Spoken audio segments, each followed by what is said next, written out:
graduated in 2000. Oh, really? My 2 years at the Graduate Institute were 96 to 98. So.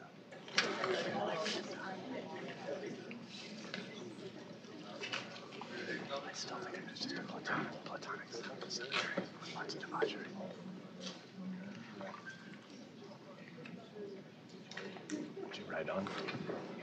My senior essay was on the ethics of lies. Looking at his idea of the noble lie, Socrates' idea of the noble lie, and Kant drawing that as one thing that he could actually try to apply as a categorical imperative. It was like the one unspeakable sin in the moral system.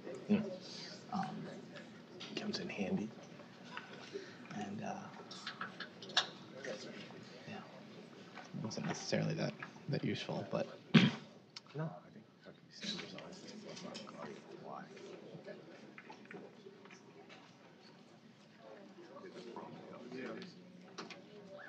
let's go. Let's do it. Go ahead. Yo. Good morning. Good to see you. So, ladies and gentlemen, good morning. I'm Hugo Gurdon, Editorial Director of the Washington Examiner, and I'm delighted that you could all be here in this wonderful facility at the Heritage Foundation. I want to thank the Heritage Foundation very much for letting us hold this event here. We have a great event for you this morning. I also want to thank the Alliance for American Manufacturing and for the Taiwan civil government for making this event possible. They've been great partners, and we're delighted to work with them. The Commerce Secretary was instructed at the last hour to clear his schedule and go to a meeting somewhere. I don't know who has the power to instruct him in that way. But he sends his regrets, and we'll be following up and making sure that whoever instructed him to be somewhere else knows our disappointment. But we have still a fantastic event for you this morning, and with Senator Ben Sasse, who is on the Trade Subcommittee, and later on Senator Joe Manchin on the Energy Committee, who's deeply involved in discussions about trade. And with TPP, NAFTA, both live issues, and what the administration itself even sometimes referred to as the trade war with China having an armistice at the moment, there's an enormous amount to discuss. So I'm not going to take any more of your time. I just want to thank you for being here. I want to thank Senator Sasse for being here. And he's going to be having a discussion with Tim Carney, the commentary editor of the Washington Examiner, who is one of our in-house experts on trade. So please give them a warm welcome, and thank you.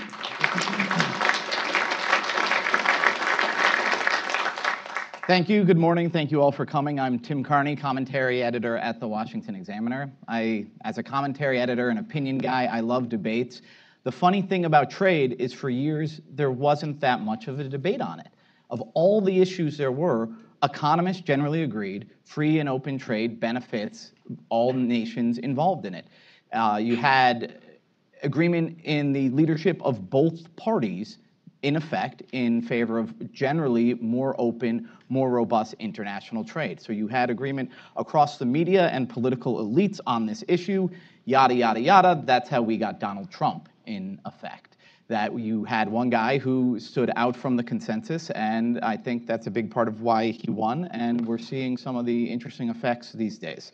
So I'm glad to bring here Senator Ben Sasse, who is one of the more outspoken senators on trade. He and I have in common, we were at the St. John's College together at the same time. I knew he looked slightly familiar. I think we played pickup basketball against one another. Which is why neither of us can get honest work now. Exactly. St. John's is one of those schools where you just read great books instead of going to a real college. I will not ask you the first question that I should ask a St. John's graduate, which is, what is virtue and can it be taught? Instead, I will say... We're going to do that during the former Wilbur Ross panel. Yes. I just want you to tell me what you think is the most important thing that people in Washington sometimes get wrong about trade. That trade is almost always overwhelmingly a win-win. Pardon me. Trade deals are not two countries, or the effects after a trade deal are not about two countries. They're about lots of individuals and individual firms inside those two countries that are voluntarily doing stuff. They wouldn't do it unless both sides were winning. So there's sort of a broad public sentiment now, and I appreciate your setup for this, that we used to have a long consensus in this country in favor of free trade, and now it's been eroded really rapidly. I live in probably the most export-dependent state per capita in the union. And I don't poll this, but I've seen some recent polling. And when I was running for office 4 years ago, Nebraska was roughly a 70-30 pro-free trade state. I've seen some data recently which would suggest— And that's mostly agriculture. I'm a historian, so usually my job is to speak against hyperbole. A historian's job is to be boring at a party, and whenever anybody says there's been lots and lots of change, usually our job is to say, actually, it's almost all continuity. There's just a tiny little bit of change. There's always a tiny little bit of change and a lot of continuity. You just think this is the most extraordinary moment in human history because humans are narcissists and you're here, but really, reality hasn't changed that much. Usually that's the historian's job. I'll say something historically hyperbolic.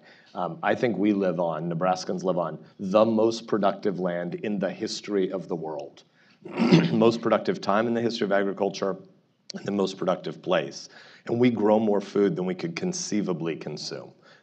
So we need export markets to be able to sell all our food, or our state collapses. And that's not just farmers and ranchers. That's welders and truckers and everybody downstream in the economy. So we need export trade markets. And yet in my state, I've seen data recently which would suggest that we've gone from 70-30 pro-trade to maybe 60-40 anti-trade. And when you talk to people and you ask why, why the newfound skepticism of trade, and it's because I think we've adopted publicly a big, broad view that trade is a zero-sum game. And so when you have more trade, the assumption is consumers win, but producers probably lose. And so you get cheaper flat-screen TVs, but you have fewer jobs. That's just not borne out by the data about what actually happens historically. Trade is a win-win on net for almost every— consumers obviously indisputably win in both countries, but almost every particular trading relationship has producers winning on net as well. Now there's a lot we have to talk about that's complicated about the differences between subsectors of production where there are more winners and losers. Well, and again, I think all the economic data bears out that freer trade helps the nation as a whole. But as you know, the nation is not one economy, it's many economies, and there's lots of economic data suggesting that local pockets suffer deep and lasting harm. So what's good for the farmers of Nebraska might not be good for the former steel workers of southwestern Pennsylvania or these other pockets of the country. So is trade redistributing wealth from West Virginia to Nebraska, and what could you do? What is your answer to people who are in these industrial towns that seem to have lost out their manufacturing jobs to free trade? Yeah, great question. So first of all, I want to agree with the premise. So theoretically, it is absolutely the case that you could have redistribution among different productive sectors, but that's really not what's happened over the last few decades. Almost all of our trading relationships have produced net jobs as well. But we definitely have this image in our mind of a Rust Belt town where there's been lots and lots of loss over the last few decades. There's a hollowing out of community, and there's a disruption in the durable long-term nature of work. That's a big problem that this town should be tackling and isn't. But first, we have to be sure we're properly identifying the real problem. If you have in your mind a picture of a closed-up factory in Youngstown, and there's a new factory that has the same brand name of a company in Mexico, most Americans look at that problem, and I think the president looks at that problem and says, there used to be a factory in Youngstown, and now there's a factory with that brand name in Mexico. See, trade caused this problem. The real issue is not the fact that the factory was in Youngstown and now is in Mexico. It's that, and by problem here, I want to say the problem that is causing a lot of this disruption to local community. The real problem is the factory used to have 38,000 employees, and today it has 800 employees. We should definitely have a debate about the regulatory environment and maybe pieces of the trade policy that led the new factory to be in Mexico, not Youngstown. But first, just acknowledge that if the same high-tech factory were in Youngstown today, employing 800 instead of 38,000, we still have most of the same problem we need to debate. And I think here it's very important to have a historical understanding of what happens as as technology substitutes for labor in every sector as it becomes more modern. So agriculture 150 years ago to the present is a perfect picture of what's happened in big tool factory jobs over the last 50 years. I'll just give one hard fact on this. In 1900, 41% of the US labor market was involved in agricultural production. 1900, 41%. Today, well under 2%. We have more total output. Is that because of trade? No, that's because of technology. Humans have brains, and we get better over time at doing things more efficiently and more effectively. So we've gone from 41% of our workforce to less than 2% in ag, and we have more total output. Here's the parallel in industrialism. In the mid-1950s, the high water mark of US industrial employment in history, about 31% of the American labor market worked in factories. Today, it's what? It's about 7%, and we have more total output. That is a function of technology overwhelmingly, not trade. And we should absolutely be thinking about what it looks like to live in a society where we don't have lifelong work anymore. But most of that problem is not about trade. Well, I don't know if you've seen the studies by MIT economist David Autor, and while technology is a driving factor, he has said that specifically local economies that are competing with China, once after China entered the WTO, local economies in the US that are competing with China saw dramatic negative effects, and not just the loss of manufacturing jobs, but increased criminality, decreased marriage, increased out-of-wedlock birth. And his economic studies have fairly robustly tried to establish that, yeah, it is that if you were competing with China, you did worse. So it's not just robots doing these jobs, it's a trade. So I guess my question would be, if the U.S. government is advancing trade through trade deals, does it have any responsibility, does it have any capability to help these places that are suffering from trade? Yeah, I think so. First of all, really good data that you're pointing to. A number of folks, but him in particular at MIT, have done really good work on this. And I think the hollowing out of local community, and particularly when you have one primary employer, and then that primary employer ends up in competition with China, there are a bunch of consequences of that. And I do think, even though I'm both a limited government and a small government guy, I do think the federal government has a responsibility to have rational trade mitigation policies. And one of the downstream effects of how dysfunctional DC is that we have programs that are called trade adjustment assistance. We have trade mitigation policies, and nobody would credibly go out and say, these are well thought out programs that work well. They end up becoming a slush fund for politicians. And so I think we definitely need to think about what the repositioning of communities are. And again, tying it back to technology and the digital revolution we're going through, though there are particular communities that are primarily responsive to Chinese competition, pardon me, is that we need to have a shared understanding that 40 and 45 and 50 and 55-year-olds are now going to be disrupted out of jobs forevermore. That is inevitable. That is not a policy choice. That's economic reality. And so we need to know what it looks like to have job retraining for mid-career folks. And right now, we don't have any credible programs in this space. There are 120 of them, and I think some of the GAO studies say 3 or 4 of them might not be terrible, but none of these programs really work, and there's inertia in DC around already extant programs instead of actually thinking what's the policy objective and then what's the means to that end. So to take one more step from the theoretical towards the specific, the current and recent trade discussions with China that the administration has been engaging in have, well, first the general question about it, if a foreign country is subsidizing their industries, and we know that China has many state-owned industries, has massive export subsidies, and has these 5-year, 10-year plans where they have a planned economy, does that weaken the argument for free trade in our regard? In other words, people say, well, we could compete against Chinese companies, but not when they're effectively backed by the whole government, so that's why we need to put tariffs on those goods. What's your response to that argument?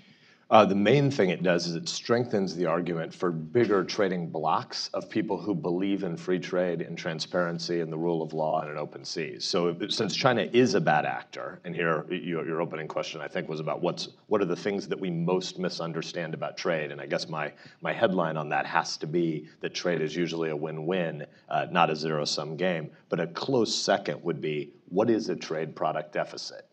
Because people throw it around here as if it's inevitably a terrible thing without talking about trade services surplus and foreign direct investment that usually offset the same equation. So there's a big difference between our bilateral trade product deficit over years with Mexico and our trade deficit with China. The trade product deficit with Mexico is overwhelmingly not a problem. It's been a win-win for the US and Mexico for about 45 consecutive years. With China, there's a whole bunch of things that our trade deficit does reveal about broader Chinese bad practices. But the most important thing, even though the trade deficit with China does matter, the most important problems with China are the Made in China 2025 initiative and their IP theft. The real problems with China are much bigger than just our trade deficit. And right now, I don't think the administration, and I wish Secretary Ross were going to be here because I would have loved to have heard his comments on this. I think right now the administration hasn't been very clear about what its actual objectives are with China. But if what you care about are the biggest problems that are harming Americans, the trade deficit, yes, but more fundamentally, their plan to dominate a whole bunch of tech sectors over time, the single best thing we could do to push back on Chinese bad behavior, and there's lots of it, would be to be leading TPP. If the US were leading a whole bunch of other nations in the Pacific that believed in the rule of law, believed in free markets, believed in transparency, believed in human rights, believed in open sea lanes, that's the single worst thing that could happen to China vis-a-vis the US. A bilateral strategy without clear goals that just always has the risk of either intentionally or accidentally drifting into a trade war, that doesn't help us. That doesn't solve these problems. Do you think that the agreement that seems to have come out of these China talks is a positive one? I mean, for instance, there's the administration says that China's agreed to buy a lot more American-grown crops, and so that's the administration's focus on the trade deficit, especially the trade deficit vis-a-vis China, shrinking that. Is that something you see as a positive, or just generally your reactions to how things seem to be turning out with China now? Yeah, I mean to say this humbly because obviously you're an esteemed member of the media, and I look around the room and I see lots of members of the media here, so I don't want to beat up on any headline writers, but frankly,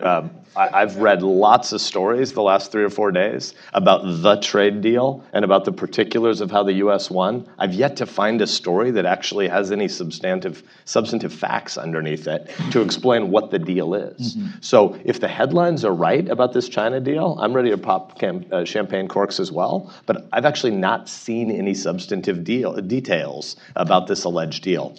It looks to me like we're losing the trade negotiation with China, but the administration has done a masterful job of spending a lot of reporters to say the administration says they just won a China trade negotiation, and so that became a temporary headline. Living in a place where our farmers and ranchers need to export to feed the world, I had a bunch of them in my office all morning yesterday, and none of them are very excited about the current status of trade negotiations with China. They're glad that there's a diminution in the risk of what looks like a precipitous trade war, but that looks mostly like the administration is walking back from its opening bellicose rhetoric, not because much has actually happened. So then China is not our only trading partner, obviously. The Trump administration has said, that NAFTA was a bad deal. So I guess my first question to you is, do you think NAFTA was a good deal? And then the follow-up is, what would you look to do in a renegotiation of NAFTA? Yeah, so first of all, NAFTA was a great deal for the U.S., and for Mexico, and for Canada. The idea that NAFTA was a bad deal is just not borne out by any actual data. And so that's one of the really discouraging things about the way the NAFTA negotiations have gone, is it starts with the premise that somehow, to quote some senior administration officials, the U.S. got screwed in NAFTA. Recently, somebody at the top of the executive branch used the phrase that NAFTA is the single worst deal in the history of the world, either political or economic. That's just nuts, right? I mean, at the end of the day, NAFTA has been unbelievably good for the U.S. and for Mexico and for Canada. And the problem is there's a senior White House official who whispers in the president's ear and says on a regular basis, NAFTA's been really good for Mexico. And the assumption you're supposed to take away from that is somehow the US must have gotten screwed. But trade deals and real estate deals are not the same. Real estate deals are, to a certain degree, zero-sum. Ultimately, if I want to be a buyer or I want to be a seller and my counterparty wants to be a buyer or a seller, once we move toward the table to negotiate final terms, it does become zero-sum because there's a point at which the negotiation or the deal won't happen. And just prior to that, there's still another dollar where it would, and $2 shy and $3 shy. And so if you walk away from a real estate deal and your counterparty's really, really excited with the deal they got, then you did get screwed a little bit. You negotiated a little bit of a bad deal. You still voluntarily entered into this agreement, so you must think it's still a win for you, but you got less than you might have gotten. Trade is not like that. Trade is win-win. Voluntary parties are agreeing to make exchanges, and when lots of people do that on both sides, you have more and more trade, so it's a win-win. On NAFTA, the deal's 2 decades old. There are lots of things that need to be modernized. There's a chapter, not an entire chapter, but there's a big chunk of the original NAFTA deal that's about the cassette tape player in your car. How many, show of hands quick, how many people have a cassette tape player in your car? I do too. Thank you for driving a 20-year-old Silverado with 297,000 miles, just like I do. Turns out you can get a little string that goes into your cassette player and you can actually run a CD off of it on the center console. There's still 2 generations of tech back, but so there's cassette tape player terms in your NAFTA deal. That's not needed. You know what's not at all in NAFTA? Anything about backup cameras.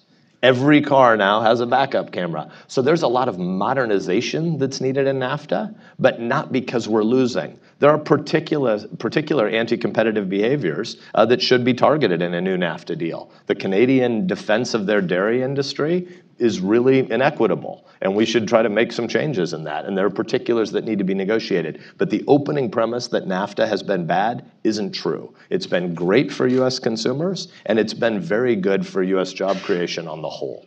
Do you think the Republican Party is still a free trade party? I don't know what the Republican Party is right now in general, and that's not a specific attack on anything of the last 15 or 18 months. I mean, much more generally, we are going through a massive revolution in America. I really do believe 500 years from now, we will look back at this moment and we won't, but people will look back at this moment and no one will talk about political polarization or what Hollywood tweet went viral the fastest. The headline on our moment is that the digital revolution is undermining long-term jobs. We still think of jobs in our head as nouns, and jobs are going to become verbs. McKinsey has a study that suggests that half of the US labor market will be freelancers within 3 years. Think of that. Sort of an Uberization of the production side of the economy. Half of people will be freelance. By 2030, 55% of today's global economic tasks, not whole jobs, but 55% of global economic tasks will be disrupted by already extant AI technologies. This is not new AI that'll come online. This is currently available AI being broadly disseminated. We're going through a digital revolution that is undermining place. There's a halving of friendship in America in the last 25 years. The nuclear family is in collapse. 59% of babies born to women under age 30 have no connection to dad now. And we have massive hollowing out of local community, of workplace, of neighborhood, of family, of friendship. And so these 2 political parties should be competing to explain what America should look like in 10 years and what the downstream subset of that that's amenable to policy solutions. Most of what's happening is so much bigger than federal policy, but these parties should outline a vision of where the country is headed, and neither of them are doing that. They're both living sort of a retro nostalgia game that's mostly about sort of rage-based politics. And so going from being a pro-free trade party to being a apparently anti-free trade party is not because anybody thinks that's the right constructive play for the future, because it's the right way to capture a whole bunch of angst in the short term. So I can't speak to the Republican Party on trade because I think much more broadly it's hard to articulate any clear Republican vision. But when you talk about the angst or the rage or the nostalgia, nostalgia seems like a fine thing if it used to be more likely that you were born to a married couple. If it used to be more likely that a guy with just a high school degree could get a good job, make a good living, raise a family, and eventually even get a fishing boat. And it's not just material, as you're pointing out, that the communities are eroding and collapsing. And if we combine that sort of conservative insight that heck, 1959 had a lot of good things going for it. And then you combine the studies, especially from David Autor at MIT, and you say these communities seem to have been eroded in part by their exposure to China trade.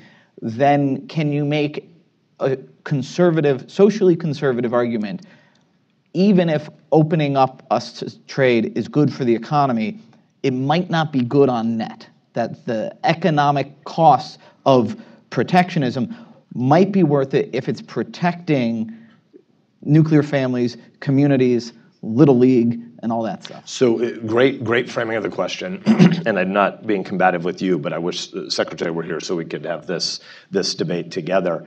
Is it the administration's position that protectionism is going to bring those things back? Obviously not. Right? Like, if you could, yeah. I'd love to have that debate because there's a strong argument for it. If protectionism could bring back neighborhoods and nuclear families and lifelong employment, it'd be well worth discussing. A lot of people would reasonably embrace that against some of the benefits of free trade. But the problem is none of that's going to happen. It is fundamentally cruel to lie to people and say, by government policy, we're going to make your community stable again. We're going to restore Tocquevillian thickness where you're from by government policy. It isn't true. Hunter-gatherers and farmers, not farmers where I live, the most productive producers in the history of the world, but I mean from the agricultural revolution 11,000 years ago until about 150 years ago when you still needed lots and lots of labor inputs to farm, hunter-gatherers and farmers didn't have job choice. They just had becoming 8 or 10 or 12 or 14 years old and doing more of what mom and dad and grandma and grandpa had always done, right? Job choice is a function of industrialization and urbanization. It's only a century and a half old, and lots of good things came with industrialization, despite the fact that there was a whole bunch of disruption when it first came about. Eventually, social capital was restored in urban ethnic neighborhoods that mirrored a lot of what social capital had looked like in agrarianism, in rural communities like where I'm from, or the quintessential New England town green. But once you had that social capital, there was an assumption in cities. There was an assumption that an 18-year-old kid could graduate high school and get a job at the factory, and he was going to have that job until death or retirement, and you were going to be able to have an upper middle class life with that noun of I'm a machinist, or I'm a trucker, or I'm an X, or I'm a Y. That is simply not what's going to happen. It's May, so we got lots of high schools and colleges walking commencement this week and next week. The average college graduate in America right now is not just going to change jobs, but they're going to change industries 3 times in the first decade after they leave college. If they're not prepared to be a lifelong learner who can mitigate those moments of disruption when technology comes and decimates, again, not just their job and their firm, but their whole industry, they're not going to make it in life. And so what we need to be able to do is help people understand that the future is going to require a much more resilient sense of not just individual responsibility, but more fundamentally communal connection. And we're going to need to see the restoration of local community. None of that stuff is actually going to come by protectionism. So, and I don't think you're suggesting that that connection will come by a federal policy either. Agreed. But if trade is good, to press this issue a little bit further, should the federal government be promoting trade, or should it simply be in the business of removing roadblocks to trade? So this is the argument for things like OPIC and the Export-Import Bank is trade and exports are good. This is something the White House agrees with. This is something half of all Republicans and almost all Democrats seem to agree with. We have lots of subsidies for agriculture. We have subsidies for exports. Is that good if trade is good? Usually no, because it ends up being the federal government picking winners and losers. But like with trade in general, the government does have a responsibility to go fight for trading relationships. And again, the bigger the trading block, the better. So there can be a broader consensus as opposed to just tit for tat about where there's bad action on the other side. There may be cases where the U.S. needs to respond to specific bad action and export subsidy by other entities. But by and large, entities like the Export-Import Bank in the U.S., and here I'm not trying to to give you too much credit, but you're one of the people who's written well on this, I think, that there's a belief that if the US government doesn't solve a problem, markets would never solve these problems. Well, during the time that the Export-Import Bank has been hamstrung for a time, it turns out private finance has started to come together and build a whole bunch of plans about how you would do export financing, even in a world absent US subsidization of that export financing. So by and large, what the US government should be doing is ensuring that US firms and US families have a level playing field when they enter some of these foreign markets. The US government should not be trying to pick winners and losers. So then we've talked about NAFTA and China looking in the other direction. One of the things this administration has talked about, and our editorial page has seemed that we generally liked, is the idea of a bilateral trade deal with some European allies, specifically the UK, and that that it doesn't have some of the downside of trade deals with the developing world, and that we're not opening ourselves up to low-wage markets, but that we can pursue more of those. If this administration is averse to some of these bigger trade deals, NAFTA and TPP, couldn't it be fruitful to pursue multiple bilateral deals aimed at lowering barriers and subsidies? Yes. I don't know the whole rest of your agenda, but I see Dan Hannan in the front row, and I hereby nominate him to sit for a subsequent interview with you today on this topic. The U.S. should be prioritizing the biggest markets where we could have bilateral. Yes, we should have a UK-specific trade deal now post-Brexit. But in the Pacific, we should be leading TPP. But if the administration is opposed to a 12-sided trade negotiation, we should be pushing fast and hard on a U.S.-Japan deal now. Why do you think the public? Why do you think the anti-trade message resonated? You cited some sort of economic fallacies in the beginning, that it's a zero-sum thing, but also the community things. Well, I guess I should ask this more forward-looking. Do you think it's possible, and how would you go about persuading Nebraskans, Republican voters in general, of the virtues of trade? Yeah, well, first of all, let's have it be a subset of the bigger point, because you said those community things, but I know you care deeply about them. I mean, the things, here's what's happening in our moment. Technology is telling us we can be free from time and space at the same time that all the happiness literature, so whether you come from a theological framework like I do, or if you're St. John's Aristotelian, it turns out that sociology is now telling us the exact same data that theology and philosophy have taught us for a really long time. The things that make people happy are ultimately about roots. The happiness literature suggests that the only four things that really drive human happiness, it's not how much money you make. What makes you happy is, do you have a family? Do you have a couple of real friends? I mean, not Facebook friends, not Senate friends. My good friend from the state of Vermont, right before you rip their throat out in a debate, right? But actual friends who, when you're happy, they're happy. When you hurt, they hurt. Not because they choose to, but because they love you. They have an expansive sense of the self with you. Your work, statistically, the biggest driver of human happiness is, do I think I'm needed? On Monday morning when I leave home and go to work, do I think somebody needs what I do? Do I matter? And do you have a theological or philosophical framework to make sense of death and suffering?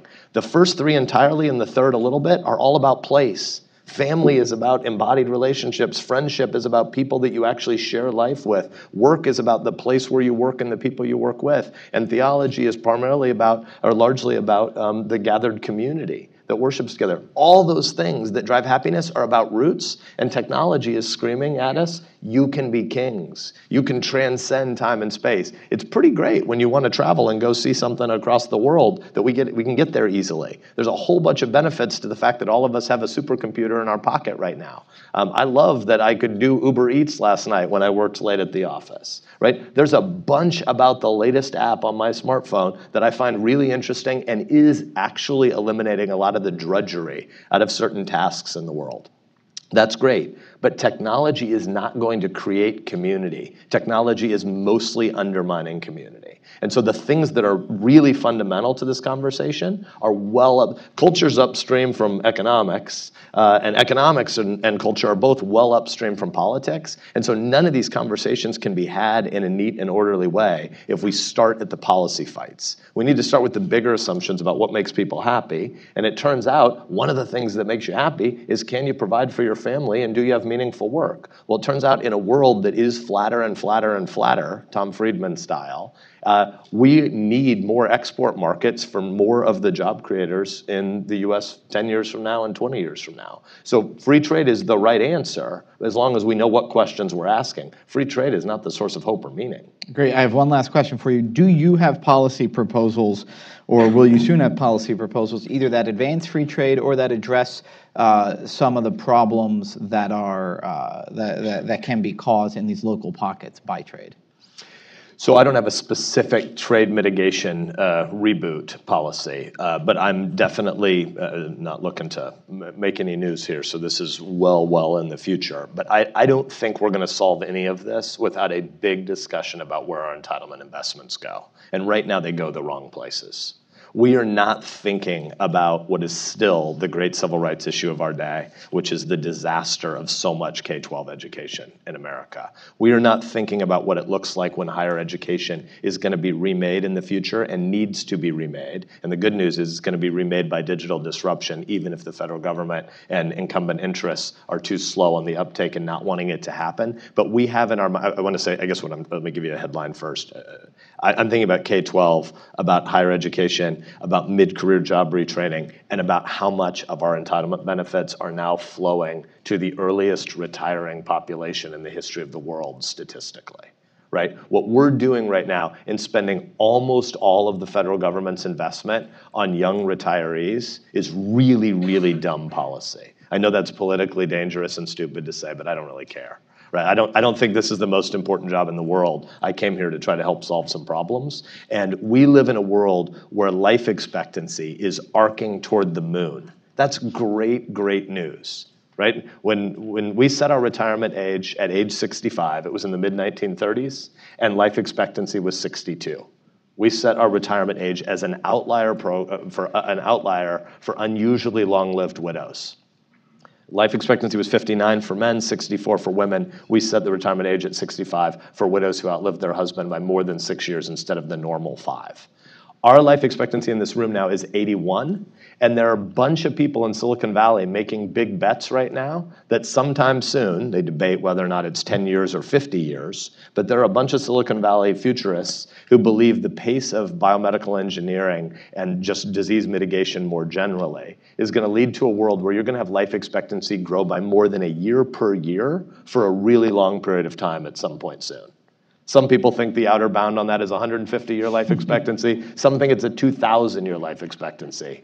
Whatever it is, at the 81 and climbing that it's at right now, there's not a chance in the world we're still going to have a retirement age of 65 in a couple of years. It's just not true, right? My 7-year-old boy has a 50-50 statistical chance, according to today's CDC tables, of seeing age 100.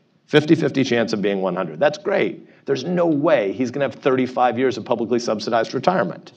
And right now, all of our entitlement money, all of our federal budget is really about spending money on people who are between 65 and 80.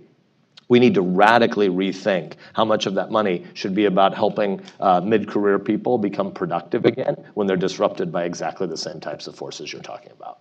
All right, Senator Sasse, thank you very much for your time. Thanks for having me.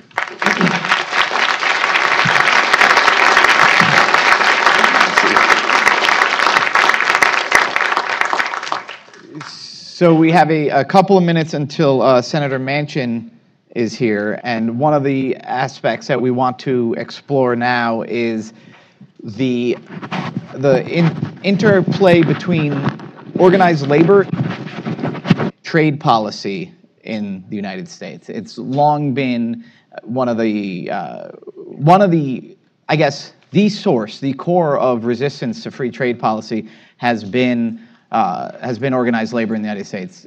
Sean Higgins is our labor union reporter at the Washington. Is that your correct title there? Yeah. And so, sorry, somebody will bring him a microphone soon. So yeah, our labor guy. And the brief history of this is obviously that the United States, the Republican Party was generally a pro-trade, pro-free market party, and that the Democratic Party with the massive base in the labor unions has been more resistant to trade. What we've seen is a flip of that, with the Republicans having a less pro-free trade president. Democrats still powered by labor unions. And so when I speak to pro-labor Democrats, I often run into this situation where they say, I hate to say it, but Donald Trump is right. These trade deals are killing us. So what are you finding among labor as trade policy is in such tumult? It's the Trump administration has a very unusual and difficult relationship with labor. For the most part, they hate him. The same people who will say, we need to impeach this stain on the White House and get him out of there as soon as we can, will also say, but we don't want to hamstring his ability to do a trade deal because we like what he's doing in that area. In fact, one of the reasons why the administration has had a difficult time getting a deal on NAFTA is that they've actually been pursuing a lot of organized labor zone agenda in the deal. I mean, they've pushed for Mexico raising its the wages for its factory workers. It has blanking on some of the other things in the moment, but they've talked about having the U.S. withdraw from the ISDS, the Investor State Dispute Settlement System, which is something organized labor has long hated, is seen as a sort of a sop to big business, and they've tried to increase the rules for the country of origin rules to make it easier, or to increase the requirements for something to be declared made in the USA as a sort of means to get more manufacturing back in the U.S. And they've pushed this very hard, and it's part of the reason, again, why the deal has stalled. They can't get Mexico to agree to some of these things. So the Trump administration is actually listening to the labor unions and pushing their priorities. Yes. That's kind of incredible for a Republican administration to be doing. Yeah, and if you talk to some of the most arch liberals in Congress, like Sherrod Brown or Rosa DeLauro, we'll say that. It's like, in fact, Rosa DeLauro said just last week to me that, we actually had better relations with the trade people in this administration than we did in the Obama administration, if you can believe that. Yep. There was a congressional hearing the other week in the Ways and Means Committee when one of the Republican, Darren Hood, was going at Trade Secretary Robert Lighthizer, listing all the groups. He said, can you name anybody who supports the administration on rules of origin? He's like, well, what about the AFL-CIO? Do they count? And that was his sort of shut down remark to him. And so, and why are they doing this? Because this is apparently, honestly, where Trump comes from on these issues. I mean, Republicans and conservatives have always been seen as the free trade guys, but there always has been a sort of current of sort of populist thought that rejects that. And Pat Buchanan, had a lot of these same sort of positions, and Trump comes from that same sort of intellectual viewpoint. That to look after the working guy, you have to make sure that we're not opening the working guy up to competition from low-wage workers in Mexico and China. Yeah, you talked about the research from MIT earlier with the Senator Sass, and that's the sort of thing that they're thinking about. It's like the smaller town workers, the blue-collar people who did actually support Trump in the election, and that's what their mindset is. And so they've pursued all these policies that have long been pushed by hardcore Democrats and labor, and to include them in these deals. And it's created this unusual situation where he has probably a bit more support on the Democratic side for a lot of the things he's talking about than on the Republican side. But he's not pushed it so hard that the Republicans are out and out rebelling on that either. They're very nervous about a lot of things, and they don't like a lot of things that the administration does, but we're not seeing somebody such as our previous guest saying, I'm going to fight him tooth and nail on this. So the administration has charted a sort of new and unusual area that we haven't seen in a long time by any administration, where they've actually sort of gotten a kind of an almost bipartisan coalition on this. Whether that's good or bad, I leave to you, but they've created an area where if they can get a deal with the other countries, they'll probably have a lot of easier time getting it through Congress. The problem is the reason why they're having a hard time getting a deal is because they're pushing a much more ambitious agenda.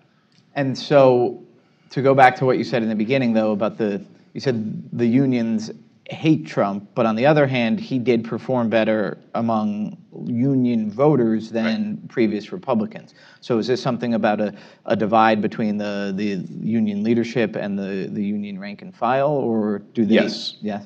And it's been an issue that's been of a considerable concern to the union leaders.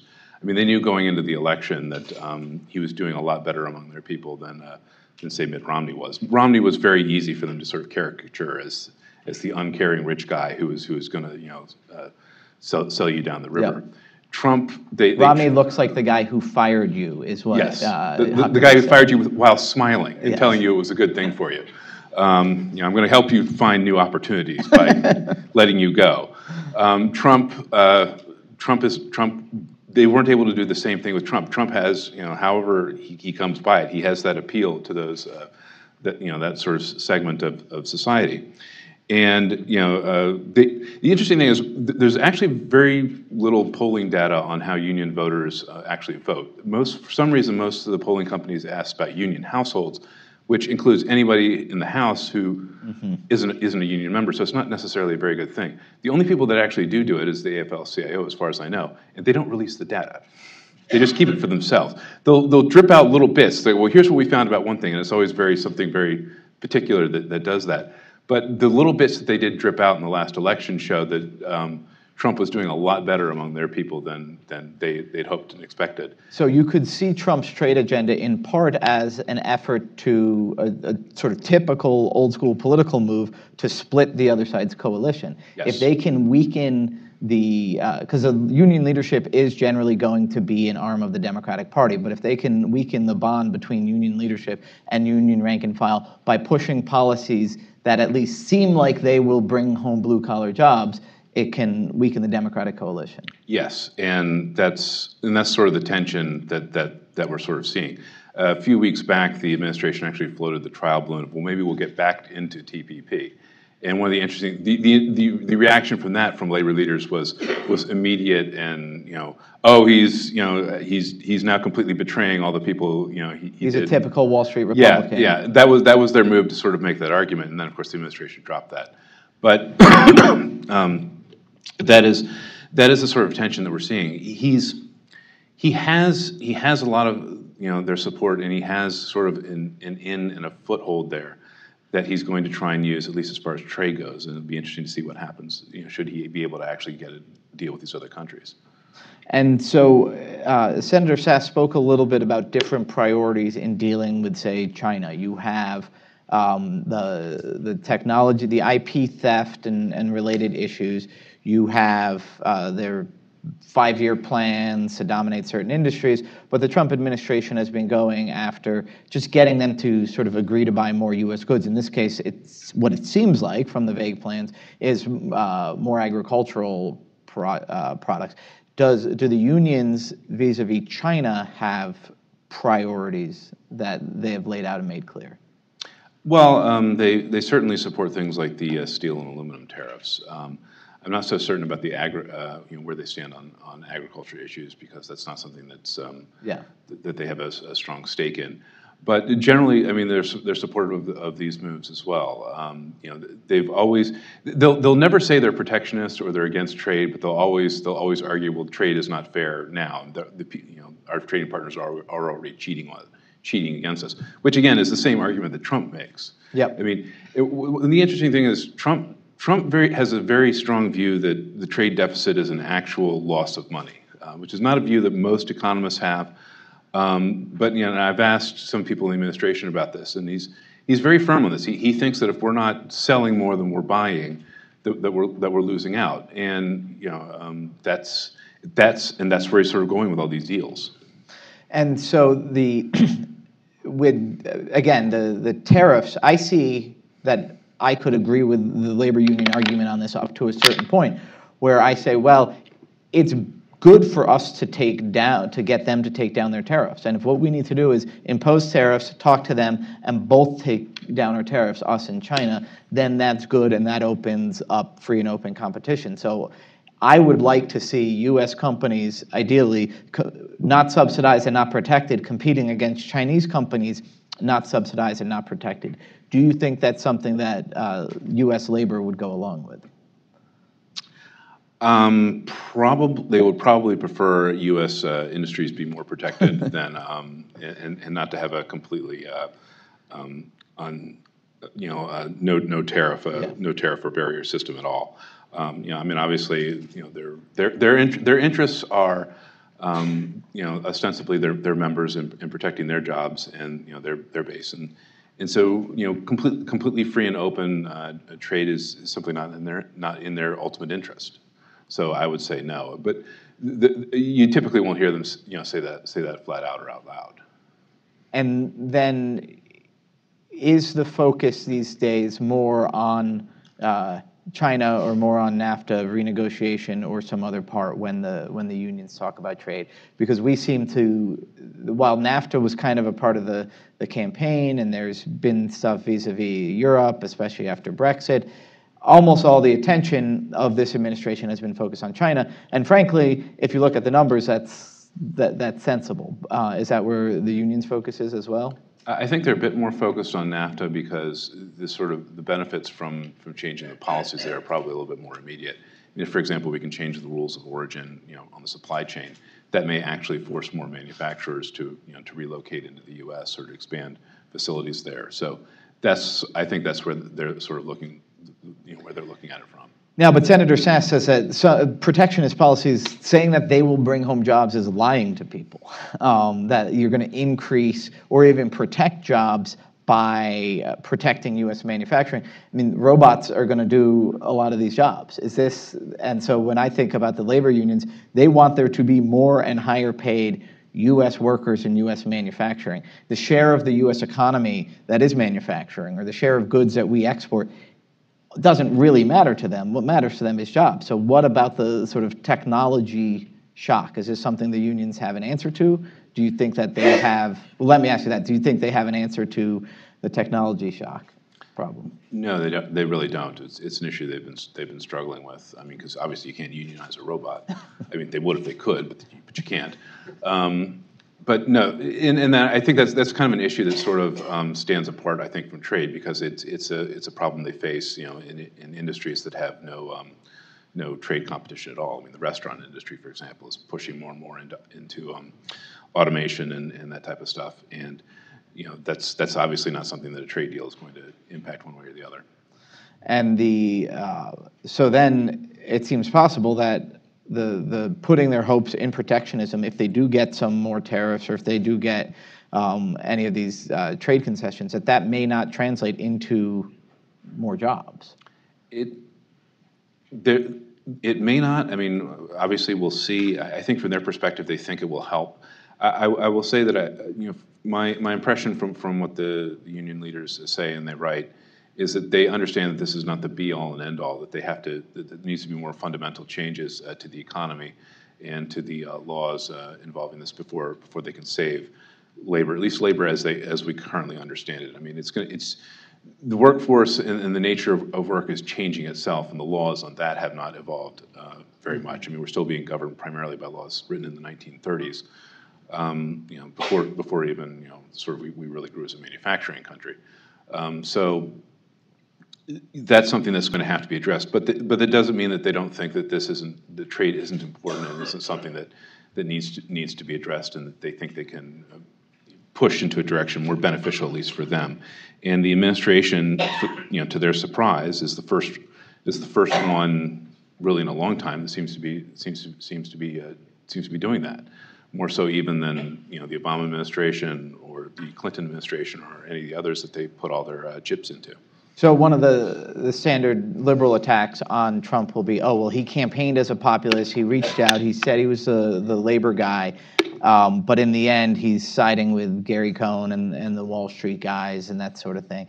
Do you think that the labor rank and file see it that way? Or do you think that they see, wait, no, Trump actually is fighting for the working man? There's definitely a divide between the leadership and their own members. I mean, you see that again in the voting. The membership all went so heavily Democratic, and their members didn't necessarily do that. And a big part of the issue is that a lot of people who are in unions aren't necessarily there because they necessarily want to be. I mean, a lot of people simply work in closed shops or something like that, where they are obliged to be part of it or they're obliged to be covered by the deal.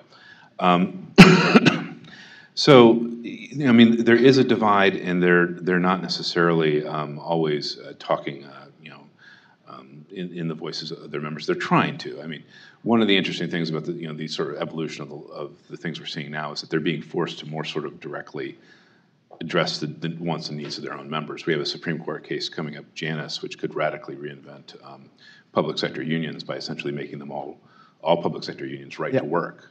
And one of the things the unions are trying to do is they're trying to sort of because basically in most of the public sector unions don't really have very much in the way of ground level organization because they don't need it. I mean, people just automatically made unions when they're signed up, or union members when they're signed up. Well, thank you very much, Sean. Okay. Use your mic here. Oops. Yeah, let me just grab this. Brooke, do you want to get this? So we had Senator Sass from here. We have Senator Sass from an agricultural state, and Senator. We are going to take a 5-minute break now. Thank you, Senator Manchin. We'll be back when you guys come back. There's bathrooms out there, and hopefully still some snacks. Thank you.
I know. That's what I thought.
We're on.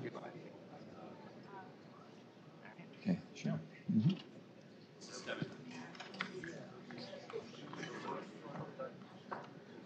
Hi, good morning. You go ahead over there. Okay. How are you all? All right, ladies and gentlemen, thank you. Again, I'm Tim Carney, commentary editor at the Washington Examiner, and now we have the pleasure of the company of Senator Joe Manchin from West Virginia. So thank you for joining us today to talk about trade. And I just want to start out, I started with Senator Sasse by saying there's a lot of agreement among economists and among the leadership in both parties in favor of free trade in general, and that Donald Trump's election has sort of rattled that. So I guess what would be your biggest critique of the pro-free trade argument? Well, free's not fair. I think that's the first place you have to start.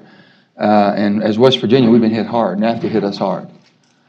First of all, when you do trade agreements like anything else, I believe that the president and his administration, I've spoken to Peter Navarro, believe in bilateral, not multilateral. And I believe that very strongly. I believe that we should have an agreement with Mexico, and we could have another agreement with Canada. And then also to go 20 years or more without having a review is unbelievable. We don't do that with anything. I also believe that all trade agreements should have a 5-year sunset review to sit down and see if they met their intent. So everything we do has an intent to make something better. So if you're having a trade agreement, some countries we try to help raise them out of abject poverty. We give them certain entrees to our markets. That's the compassion we have as Americans, and we should be helping people we can around the world. But when you have multilateral and 5 or 6 or 10 or 12 countries involved in a trade deal, there's other countries that already have a matured economy is going to be taking advantage of it. And that's what I'm not in favor of. So I've looked at all of them, and I think that we have been taken advantage of, and we can do a much better job. So with that, you know, I'm open to a free trading as long as there's a fair trading goes with it. I think the two are synonymous. So say more about what's not fair in the current agreements, either NAFTA or what's going on. Well, NAFTA, I mean, if our intent was to raise the quality of life and opportunities that people would have in Mexico, then we should have done it after 20 years. Why they still have it lower than $1.25 minimum wage? We didn't raise anybody out. All we did was transfer the wealth. We let our corporations go into those countries, take advantage of cheap labor, send the product back to the consuming market of America, and destroy some of the manufacturing jobs we had. It just makes no sense to me at all. I've lost steel jobs. I've lost manufacturing jobs. I've lost coking and steel. You know, I've lost all these. And I can show you, you know, that it did not work. Maybe after 5 years, we could have made an adjustment. Now, the economist's argument is that, yes, there will be localized suffering by industries that are exposed to competition, but because of more free and more open competition, that the general welfare of the entire country will be improved, that I get cheaper goods, and then with the surplus from the cheaper sneakers, I'm able to spend more money at some other industry, and the whole economy rises. And there's fairly good consensus among economists that if you look at a nation-level economy on the aggregate, that it benefits from free trade. That doesn't necessarily contradict your argument that West Virginia is suffering, but do you think that the U.S. as a whole, or that other parts of the U.S. are benefiting from free trade? Well, there's winners and losers in every deal, so I'm not declining that. With all these deals here, if you're going to raise another economy, if you think a trade deal with the United States, the greatest consuming economy in the world, or the world's ever known, then you would think sooner or later that country has to raise its standards. Well, don't you think the trade deals should be equal? I mean, look at China. Don't you think we should have the same access to their markets as they have to our markets? If it's going to be fair and it's going to be open and free, then why does China have all the restrictions they do on our products going into their market? That's all I've said. It's pretty simple. In West Virginia, if I go home and explain it, I can vote for it. Mm-hmm. If I can't explain it, it makes no sense. I can't make it work. And if you have autos going into China at a 25% tariff, and their autos are same type of parts coming into our markets at 2.5%, something's wrong. It doesn't take a mathematician to figure out we got screwed. Do you think that steel tariffs and aluminum tariffs are the proper response? I definitely think the steel tariffs. I'm very disappointed that everyone's dragging their feet and not going after it. I never did think at first, when you put a blanket across the whole global market of 25 and 10, I would have at that time started out at the bad behavior of the countries that we know that are egregious to how we're trading with them. So target tariffs towards countries target tariffs, most certainly. Well, we came right back off of, why would you put a tariff on Canada when we have a surplus? Mm-hmm. That didn't make any sense to me at all. And how can you sit back and think China's producing 50% of the steel in the world and only 2% of that's coming to America? Well, we know it's coming through different venues, and we have to shut that down. And now, because of our delay of action on the tariffs, we're getting more dumped at a faster rate than ever before. Somebody's got to do something. Now, what you call dumping, a U.S. manufacturer might call more affordable inputs. In fact, half of all U.S. imports are inputs into future manufacturing. So if you're a car maker making a car part and you get steel or aluminum, that becomes part of a steel or aluminum car. And so why would you want to raise the price on that? Does that not hurt manufacturing to raise a price on steel? I'm all for business. I'm a business person. I've always been a business person. But with that being said, let's look at the strategically for our country and the security of our nation. Mm-hmm. Look at what's happening there.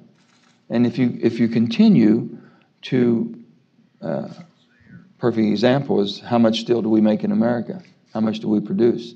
How much rare earth minerals do we produce in America? Who do we depend on for the things that we operate in every day and we depend on consumption-wise in our country?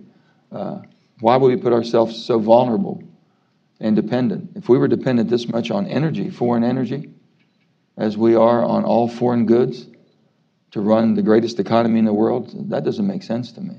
We used to have strategic stockpiles. In West Virginia, we used to have a lot of strategic stockpiles for this U.S. government of ours and this consuming nation and the protection of our security, and those were all done away with a decade or more ago. So I want you to go further on this, on why it's a security threat for us to be dependent on other countries for their inputs. Because one argument is that the more tied together economies are, the more peaceful they're going to be. And we're sort of promoting cooperation. But you're suggesting that if we're dependent for key inputs on other countries, that our security is at risk. So I want you to say more explicitly how. Well, I guess you would, do you believe that China, with China's entree to our markets, and the perfect example, I was totally opposed to China buying the Chicago Stock Exchange. I was the one senator put a stop to it. I thought it was wrong for them. And the only thing common sense was, we can't go over there and buy the same type of opportunities into their markets. And why would I allow them to have that opportunity in our markets, all the sensitive information that comes with it? Look at ZTE. We know they were selling to Iran and different bad actors, North Korea, put a 7-year hiatus on that, and all that's been put on hold. You think they're going to let us do the same? And if someone doesn't step forward and look at the security of our nation, first and foremost, all the trade deals aren't going to do you much good. Now I don't think you've brought up the trade deficit. Is that something you worry about? Is that a priority? Are there other priorities? I worry about deficits in general. I don't think any person in this room, if you have unmanaged debt, you'll be cowardly in the decisions you make. It happens to all of us. You can't work with a total unmanaged debt. And we're at $20 trillion going to $22 trillion in rapid fire. By 2023, our interest on our debt will be greater than the defense of our nation, what we're spending. That's not sustainable. But as far as the flow of goods and the fact that we are $350 to $500 billion deficit. Yeah, that's not a good position to be in. So you've got a few different arguments here now. I got a lot of arguments. Yes, you do. The national security, the jobs, the trade deficit, and then let's start the with IP. national security first. Okay, we're the superpower of the world.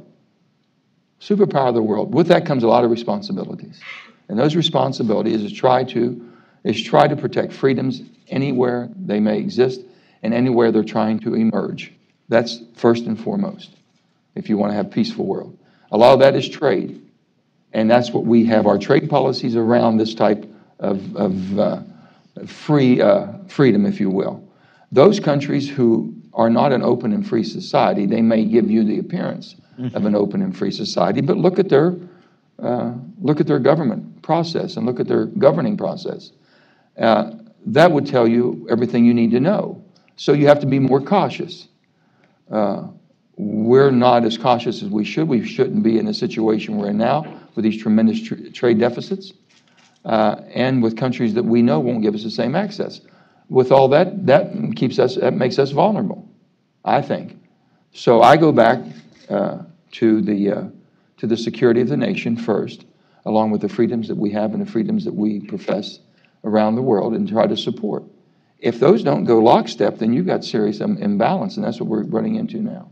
How do you think the Trump administration so far is doing in these regards? Well, I think they, in all honesty, I like the president's rhetoric that he's had. I think it's strong. I think he has a lot of infighting with the administration, which is to be expected. But not to the point, he's been following through on a lot of promises he's made. West Virginians like a lot of the things. It's given them an opportunity to be more stable in the things we do in extraction industries. But it's the undecidedness right now, and the administration's tugging and pulling at each other is causing inaction, and inaction is causing us a lot of, I think, consternation within the marketplace.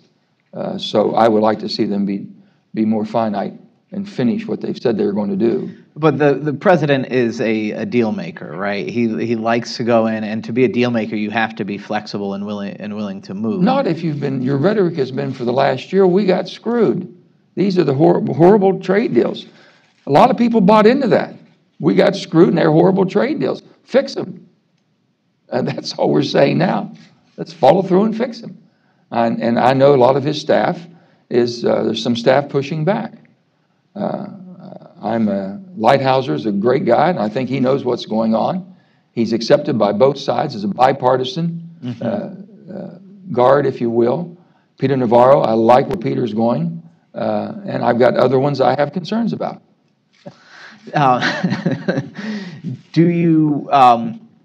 Is your party with you on this? Do you think the Democrats are? I'm not a Washington Democrat. I don't think there's any secret about that. I'm a West Virginia Democrat.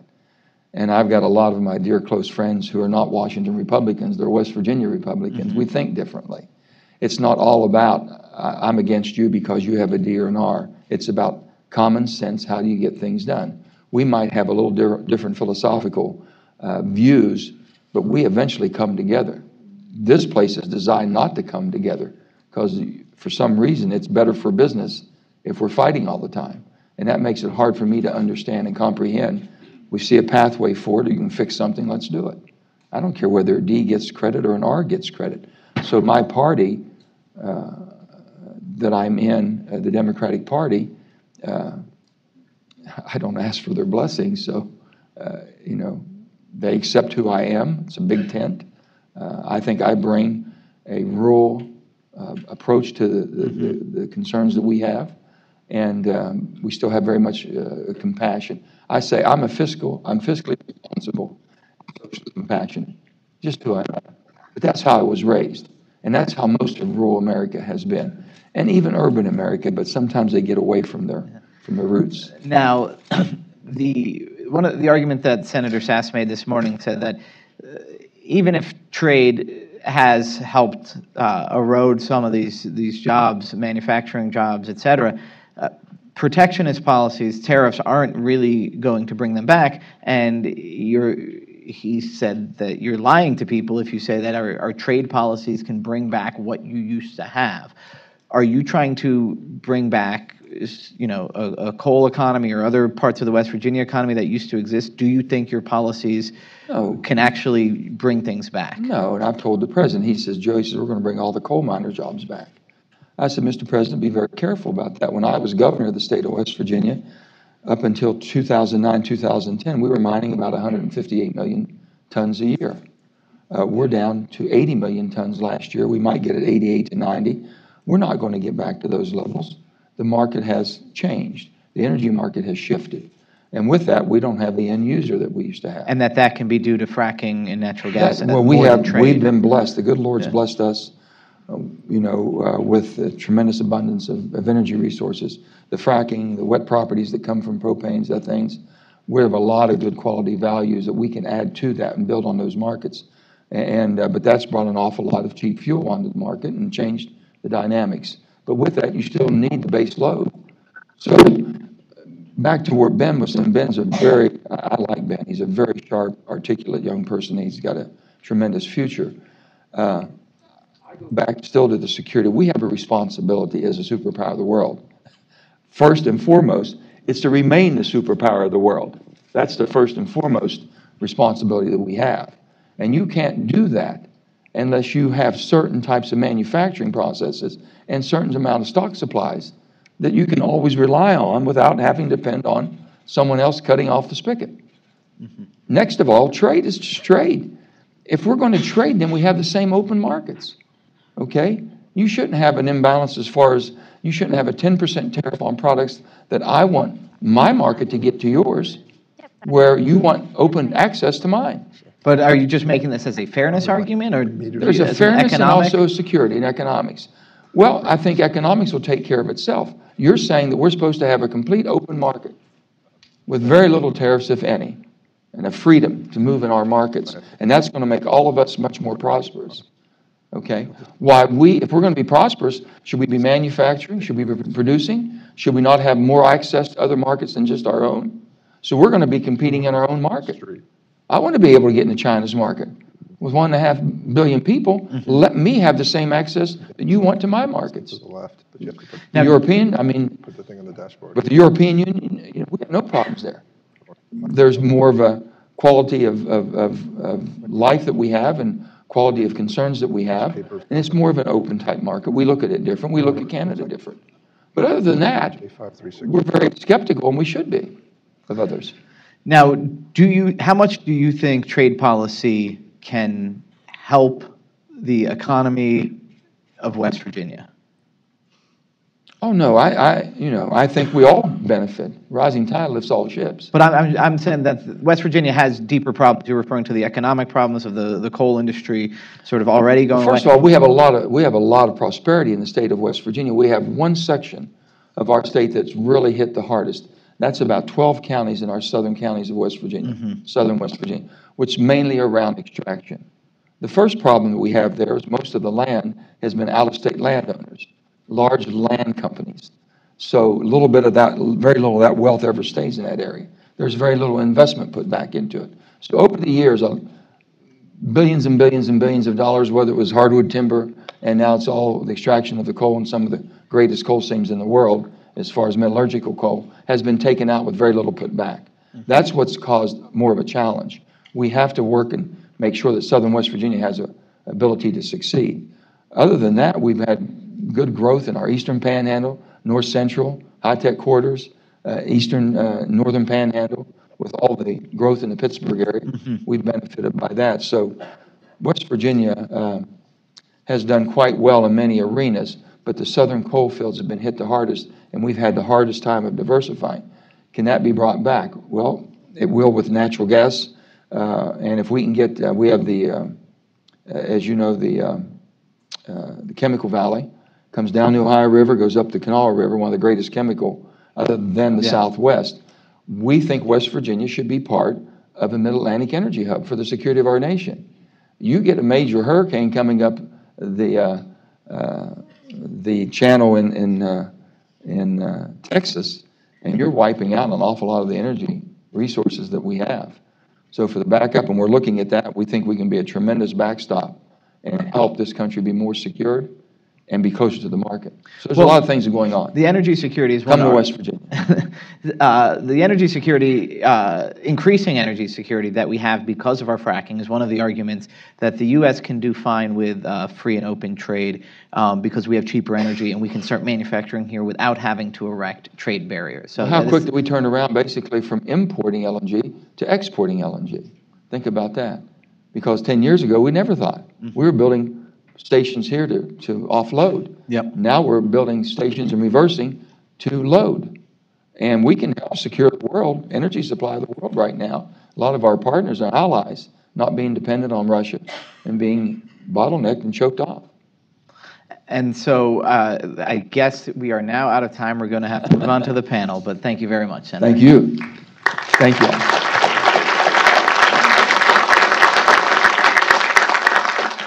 We have to get some chairs up here for the panel.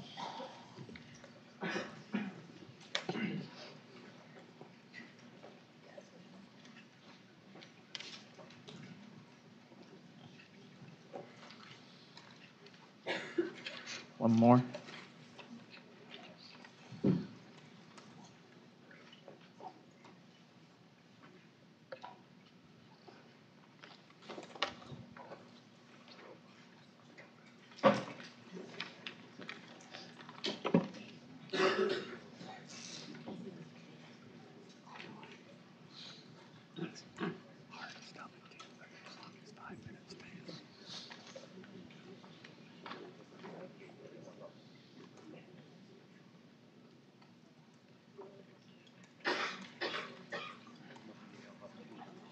All right, thank you. Here comes our panel. First, we have Tori Whiting, trade economist at the Heritage Foundation. We've also got Neil Hare, who's a president at Global Visions Communications and a former vice president at the U.S. Chamber of Commerce. Clark Packard, trade policy manager for the R Street Institute and a former policy advisor for Nikki Haley, who's now the UN ambassador. And Scott Paul, who's the president of the Alliance for American Manufacturing. Now, we have lots of trade expertise on this panel, and exactly 30 minutes before the Heritage Foundation chases us out. So I just want to quickly say, let me start with you. What do you think is the most important thing that Americans, that this audience should know about trade, considering the current status of the trade debate? Well, thank you so much for your question. I really appreciate it, and thank you all for being here today. You know, the most important thing for me that, to my knowledge, hasn't been brought up at all this morning is the impact that the current trading environment is having on American manufacturers and individuals and people and businesses across this country. Part of what I do is I travel all around the country talking about why trade matters and why it's important. And recently I've had a lot of communication from manufacturers in the tool and die industry and steel and aluminum users who tell me, and I quote, "It feels like 2008 right now." in the industry because prices are so volatile for them. They're not getting work. They're looking at having to lay off their workers, which is completely contrary to where this administration is and should be going with their These are the trade businesses policies. that use steel and aluminum. Yes, these are businesses that use steel and aluminum. They employ around 7 million Americans across this country, and they are really hurting. You know, tax reform is supposed to help these companies, deregulation is supposed to help these companies, but if they can't get the products that they need at good prices, at prices that are viable for them, they can't do business. And I was thinking of slightly old data, and today I said about half of U.S. imports are inputs into other manufacturing. Is that still correct? That's absolutely correct. So it's roughly, when you add in capital goods, which are things like machinery, you're looking at 2/3. So what do you think is the most important thing people should know about trade right now? Well, I think the biggest story is China, and it's not the biggest story just in trade, but I think of Trump's administration. We've been focused on Russia for a lot of reasons, but really it's going to be about China and what the recent trade negotiations have been. I mean, I do want to shout out to the Taiwan civil government and talk about Taiwan as a perfect example. You know, they're our 11th biggest economy in the world, our 9th biggest trading partner, and 7th biggest agricultural trading partner, and yet China has been exerting so much influence over our relationship with Taiwan. Recently doing military exercises in the Straits of Taiwan to flex their muscle over a country that's a big partner of the U.S. and that we want to be an even stronger partner. That's a big problem, and I think until we start dealing with that, we're going to be shortchanged. I think President Trump is beholden to the Chinese, excuse me, because of the North Korean negotiations right now, and that may be a reason why we backed off the trade talks and the tariffs that we were talking about. But until we fix that problem, it's going to be a big issue for us. Clark? Yeah, I mean, look, I think the largest problem facing the trade environment right now is just backing away from the global trade consensus. If you look at the lead up to the Great Depression and then World War II, sort of in the aftermath of that, the United States put in place sort of the rules-based trading system, the creation of the GATT, which turned into the WTO. And economists are basically unanimous in support of free trade. And so my concern is, for the first time, probably since Herbert Hoover, we've had a president who really just disregards or ignores that global consensus in favor of free markets and the exchange of goods across borders. So that, to me, is the largest concern. Scott? Well, I think if anything's clear is that the rules of trade matter. That it's not just a market-based enterprise. And we see that in a couple of ways. Senator Manchin mentioned the failure of NAFTA, and it's right. It didn't build up a middle class in Mexico because the worker rights requirements were weak. So the theory didn't work. With respect to China, the idea was that it would democratize China. The opposite has happened. And China's entrenched in state-led capitalism because that wasn't a condition of their entry into the global trading system. Senator Sass mentioned lots of agricultural exports to Nebraska, but they're raw grains. They're not processed because China excludes those from its markets. And so these rules matter a great deal, and they can benefit American workers or businesses, or they can disadvantage us. I don't disagree that the global system set up after World War II was fantastic, but we didn't have any competition. They were asymmetrical.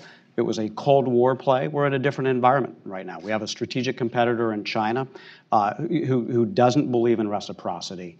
And we've seen a hollowing out of a lot of our strategic industrial capabilities, even as we're moving ahead to artificial intelligence, robotics. It's important that we get these rules right, or we're going to lose the race to the future as well. Clark, I want to hear your reaction to Scott's assessment of China and Mexico in the last few decades. Sure. I mean, look, I completely disagree with that. I think China's entry into the WTO caused certain problems. There's no one that would doubt that. You mentioned earlier the China shock. I think that's real. But I think if you talk to David Autor, he will tell you, look, this wasn't driven. I mean, it may have been driven by trade, but the policy response is about education. It's about flexibility in labor markets. It's about speeding up recovery. He is still a committed free trader. Now I will say that I do agree the United States needs to be aggressive at times in enforcing trade rules. I testified before the United States Trade Representative last week, and I told them, take all of your complaints and file the case at the WTO. Now, maybe I'm just a trade lawyer and not an economist, but there seems to be this idea that the WTO is an ineffective organization. I think that's completely wrong. The United States wins 90% of the cases it brings. It wins a higher percentage of the cases brought against it. We were the architect of these rules. We have an obligation to protect the institution of the WTO. Well, look, I'm as big a free trader as there possibly is, but I mean, China has been breaking the rules for years. I mean, they've been dumping steel into our country for years and years. They've been stealing our intellectual property blatantly for years and years, and we've just done nothing about it. So are we going to just keep that status quo, or are we going to push back a little bit? File the case. File the case. Well, we'll file the cases, but we haven't. It's like playing whack-a-mole, though, with China. You have to. What's your response? Is China cheating? Is there anything we can do about it? Does the WTO work? Listen, here's the thing. I agree with Clark. You have to bring the cases to the WTO. He's absolutely correct that we win the majority of cases we take to the WTO, and we don't utilize that system as well as we should. Now, is there room maybe for improvement in the way that the WTO works and perhaps in the things that the WTO covers? There are some lapses in areas that we're looking at in more modern trading like digital trade and services that the WTO doesn't necessarily write the rules for. So there's definitely room for that. But what we do know time and time again, and I will tell you from an economist's point of view, what we do know time and time again is that tariffs cause problems and tariffs harm more people than they help, if they do help at all. And going that WTO route is the way to go. It is going to minimize the impact that we're going to have on the domestic economy. And if you don't want to go the WTO route and it's more appropriate to use existing U.S. trade laws like anti-dumping and countervailing duties, I'm not saying I'm a proponent of those types of duties, but what I'm saying is that there are trade laws on the books that are more appropriately suited for things like dumping and subsidizing. Now, the trade laws that are not appropriate are things like Section 201, Section 232, and in some cases, Section 301. What do these sections do? So Section 201 is the safeguards, which we saw used to impose tariffs on washing machines and solar panels and modules. There's a funny case about that, but I will kind of move on. Section 232 is a way to restrict trade based on national security, which is what we're seeing the steel and aluminum tariffs imposed under. And we're already seeing the devastating effects, like I was mentioning before, with some of those tariffs. I want to talk about that for a second, because the idea of American trade policy, and Clark did mention this, if you look back at the biggest trade legislation that was passed in the 60s, the Trade Expansion Act, we wanted to expand trade, we wanted to enforce the law. That's where Section 232 comes from, and we wanted to help workers adjust. We do a terrible job at the enforcement and the adjustment. We've done a pretty good job with the expansion. And if you don't support enforcement, if you don't support adjustment, support for expansion is going to erode, and that's what we've seen. That's what you see in President Trump. He has correctly identified some of the flaws, and there's a number of Republican and Democratic voters who clearly aligned themselves with that message, and that the Clinton, Bush, Obama approach on trade did not work, and the stakes couldn't be higher with the strategic competition with China. We cannot back off. Well, let me ask you a quick question about the steel and aluminum tariffs. If you're representing manufacturers, don't a lot of them see that as just a massive price hike on their inputs? There's two ways this works. No one is entitled to a dump price. I mean, that's why you have the rules of trade. There's not an entity that's entitled to a dump price, and we're trying to root out overcapacity in the Chinese steel sector, trying to make sure that its bad behavior doesn't spill over the borders, and you see the transshipments. So is rooting out overcapacity increasing prices by 40% domestically? So prices go up and down. The biggest shock that manufacturers saw in China in prices were when China started its massive consumption in the mid-2000s.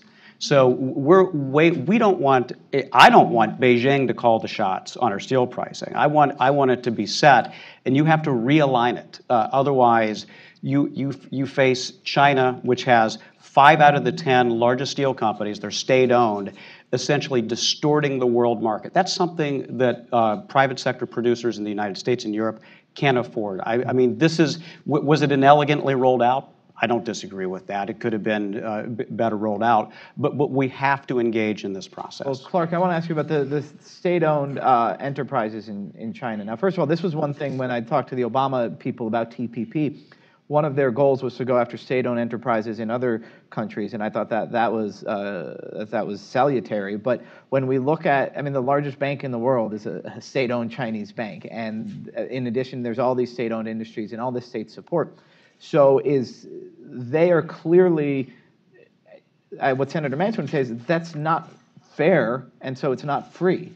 That these guys are so subsidized that the talk of free trade is ill-fitting for a market that is so subsidized that, in fact, so much of it is, in fact, government agencies we're competing against rather than companies. What's your response? Yeah, I mean, I do agree with the benefit. One of the great benefits of the TPP was the Obama administration took that issue seriously, and I commend them. I fought hard as anybody in this town to get the TPP done. I really desperately wanted that agreement done. I do agree that it's a problem.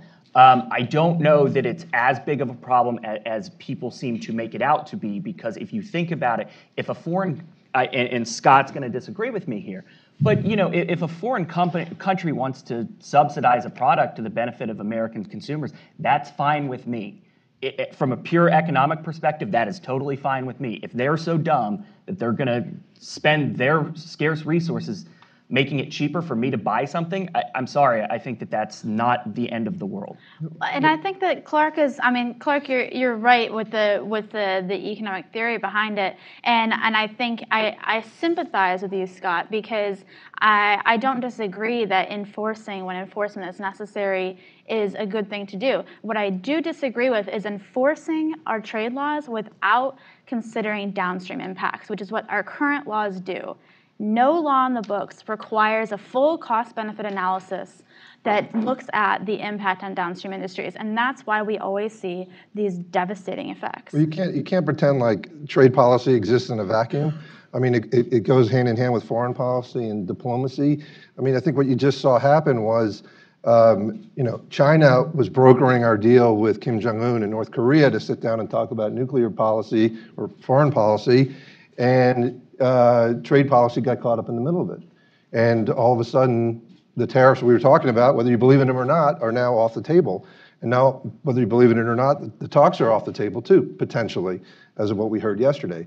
So this isn't just about downstream to the consumer in America. This is American foreign policy at stake.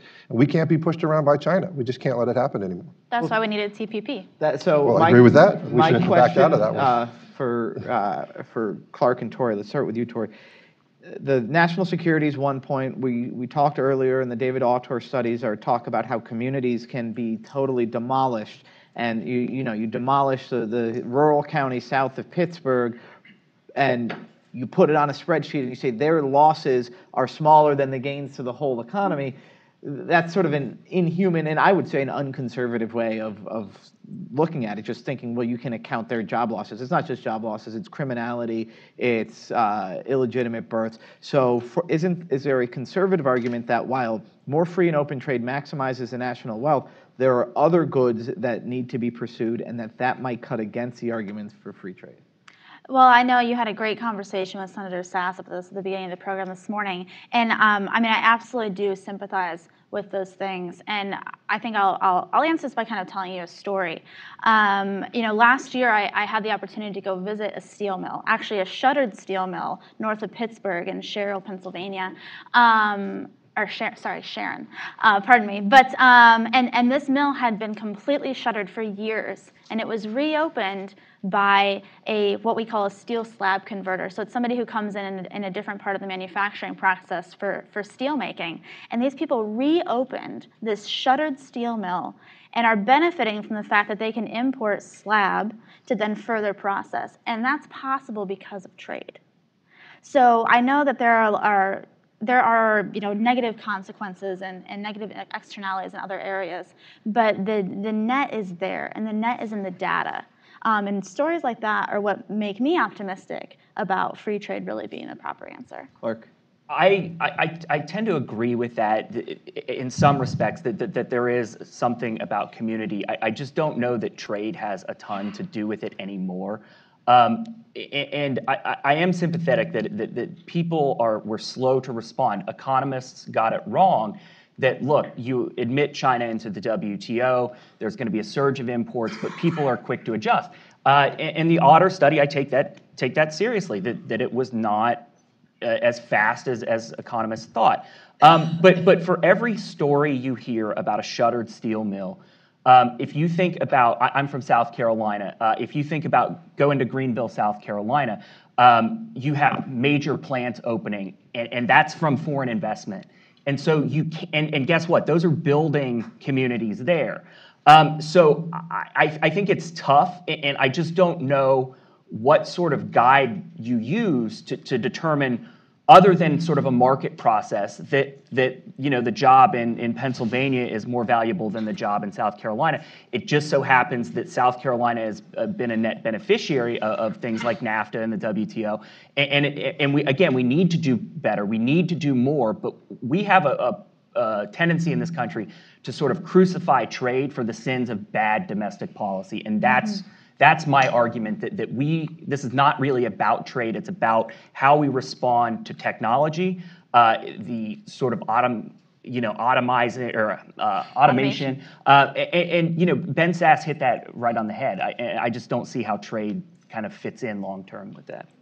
Scott, do you have a reaction either to I guess I would wonder about the automation, because when we have Senator Manchin up here and he's talking about jobs, manufacturing jobs. Now, manufacturing as a share of the economy has stayed pretty high while the jobs have fallen through the floor. So should the working man have any confidence that the pro-manufacturing policies that you want are going to be pro-jobs? Yeah, look, there's evidence that they can be, and the issue with automation is that manufacturing jobs held pretty steady and just aligned themselves with business cycles during the 60s, the 70s, the 80s, and most of the 90s. Where they started to drop off was when China entered the World Trade System, and we lost a third of all manufacturing jobs. And there's not only a correlation, there's a causation there. They've picked back up a little bit, and it shows me that we can be successful. And part of that is recovery from the recession. And yeah, what I have to ask, Tim, is that in this economy, do we have a shortage of $5 imported T-shirts, or do we have a shortage of high-quality jobs, and do we have a shortage of getting skilled workers into the labor force? There's strong evidence built on the Otter work that a lot of these communities that saw deindustrialization, there's a high percentage of folks sitting out of the labor market because they're addicted to opioids, or they're on disability, or others issues like that. And trade was a factor in that. We can manage automation. We always have, and we've always found jobs that way, even in manufacturing. But I go back to my first statement. You have to get the rules right. If we don't have reciprocity, if we don't demand reciprocity, if we don't say to China, we're against a state-led effort for you to dominate artificial intelligence, robotics, advanced vehicles, aerospace. You think about the number of jobs they support in the United States or could support, and it should scare people. Now, why should that scare people? I'm a free market guy, and I think if you told me that Donald Trump or 4 or 8 years from now, President Kamala Harris was going to launch a state-run 10-year plan to make sure that the government is going to make sure that we dominate artificial intelligence, I would go and short the whole idea of artificial intelligence if I could. I think that government central planning tends to be an ineffective thing, and that if China wants to do it, we should argue against it because it's bad, but that it'll be, why should I be scared of China's ability to do that? Don't I have to have some faith in the Chinese Communist Party and the Chinese government in order to be worried about that? I don't want you to have faith in the Chinese government or the Chinese Communist Party. But why are you afraid of what I'm saying is the scale matters with respect to China, and that's why we have to pay attention to it. We also have to pay attention to it because at a minimum, China is a strategic competitor. I don't see that changing, and no amount of wishful thinking will change that. And so do you want China effectively writing the rules of artificial intelligence, robotics? Do you want them dominating aerospace platforms in a way? That worries me from a security perspective. It worries me from a potential jobs perspective. The answer is not to have the government step in and have a $10 billion plan to do this, but we can have smart public-private partnerships through the tax code, through other mechanisms. We can, through workforce, we can find ways to engage with this. But all of those efforts are undercut if there's not a level playing field. And because you said rules of robotics, we're now going to shift to the Isaac Asimov section of this. No. Clark, do you worry about China for these national security purposes, even aside from trade issues?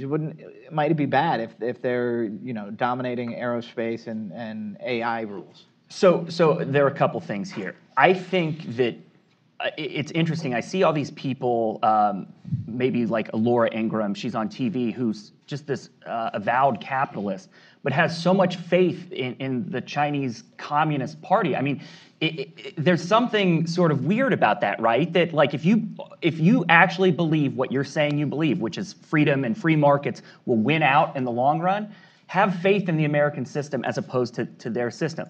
Now, I do have concerns about the sort of national security issue. What I will say, though, is the Trump administration seems to be taking their eye off the ball right now.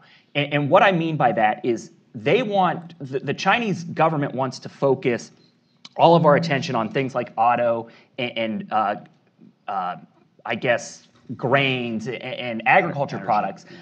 But the real fight is over sort of IP because that's as part of their long-term strategy. And again, I think that the WTO is the proper place to litigate that, and we should be really aggressive about that, but do it within the confines of the WTO, the structure that we put in place. Neil, specifically, how would you address China?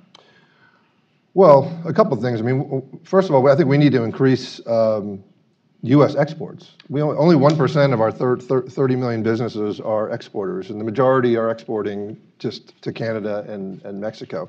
So I think we need to work to increase that. That's a very important point. But I think with China, I think we have to take a hard line. I mean, it goes against some of my free trade principles and free market principles, but quite frankly, I don't think the WTO is the place to do that. I think we have to really take an aggressive stand with them on the foreign policy side. I think Trump was going down the right road. I think with the tariffs. Yeah, by saying and being aggressive and saying, we aren't going to take it anymore. And that's Donald Trump's mantra, isn't it? It's America first. We aren't going to take it anymore.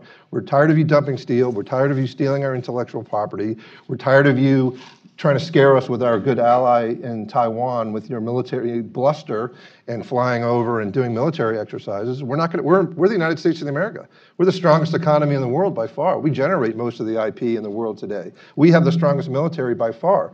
Why are we letting China dictate to us what we should be doing foreign policy-wise, trade-wise, economically-wise? Well, so then, yeah, Tori, what about that argument for sort of a trade war is driving a tough bargain? If we want China to build down its state-owned enterprises, to stop doing these 5-year plans that are sort of strategically aggressive, why not say, okay, we're going to put some tariffs on the stuff that you're importing, and then we'll take them down if you play ball and free up your markets?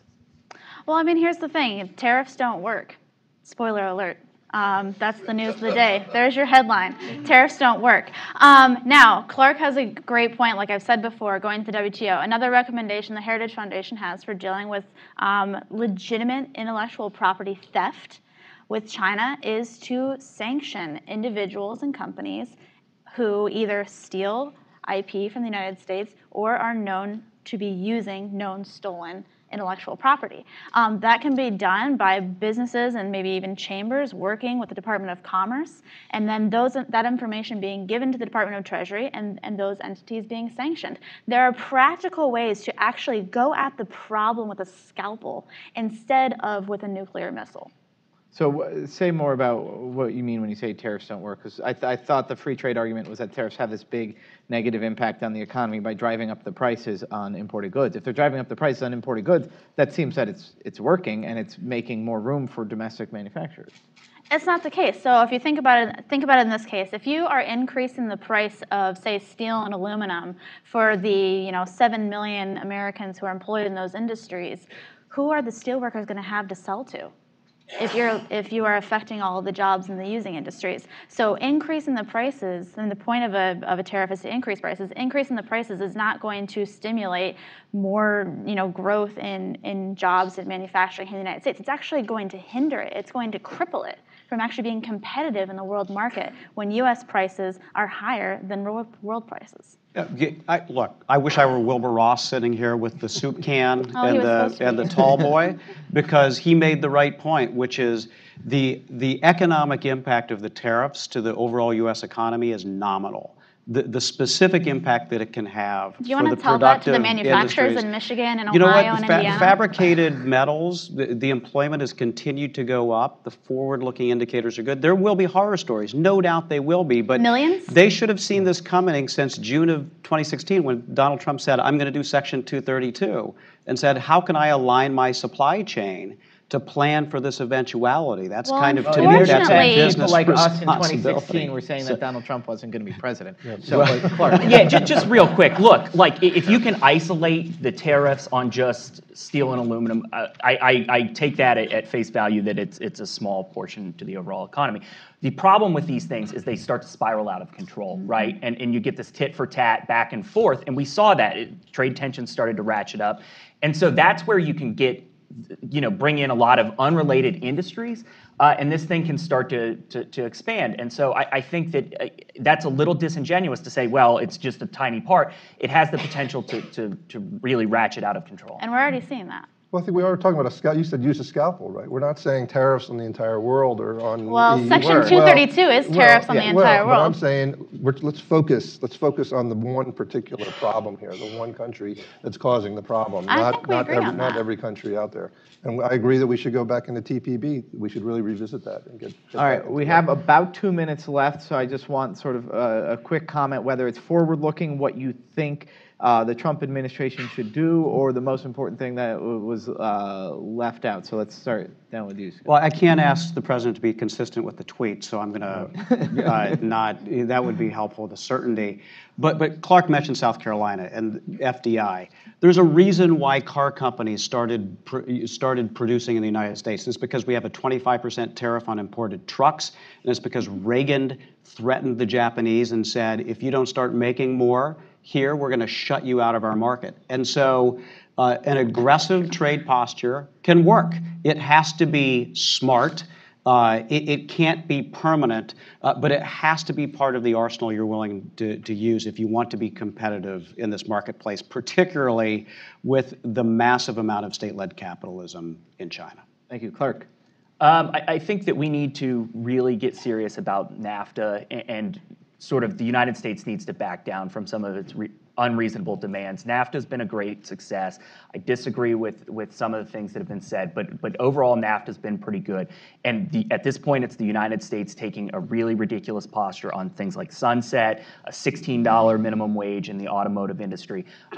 So I think NAFTA is a big deal for our economy, and I think we need to get it right. First of all, I think the Trump administration should foster closer ties with Taiwan to show China that they can't push us around and we can establish a closer relationship with whoever we like. But second of all, I think, again, the administration needs to decide whether they're just going to do bilateral trade agreements or they are going to do multilateral agreements too, because I think they're going back and forth. Should we go back into TPP or not? Should we just focus on China? What are we doing with NAFTA? I would try to get that message right, and I would focus on that. Yeah, well, thanks for giving me the last word. For me, I'm a native Michigander, right? My dad works in the auto industry, so I come at this from a really personal perspective of understanding what people are really going through. And for me, it is about who is picking the winners and losers in the economy. Is it the government picking the winners and losers? I know some folks may say that it's China picking the winners and losers in the United States, but is the U.S. government picking who's winning and who's losing, or is the market and our business owners who work hard picking who's winning and who's losing? And things like tariffs and other sorts of mechanisms that are hindering the ability of American businesses to just do their job, that's not going to get us moving forward. So trade policy needs to be focused on what makes it best, what makes it easier for Americans to buy and sell around the world. Well, it seems like we did not solve the trade debate, but I think we had a very good discussion here. So everybody, please thank our panelists.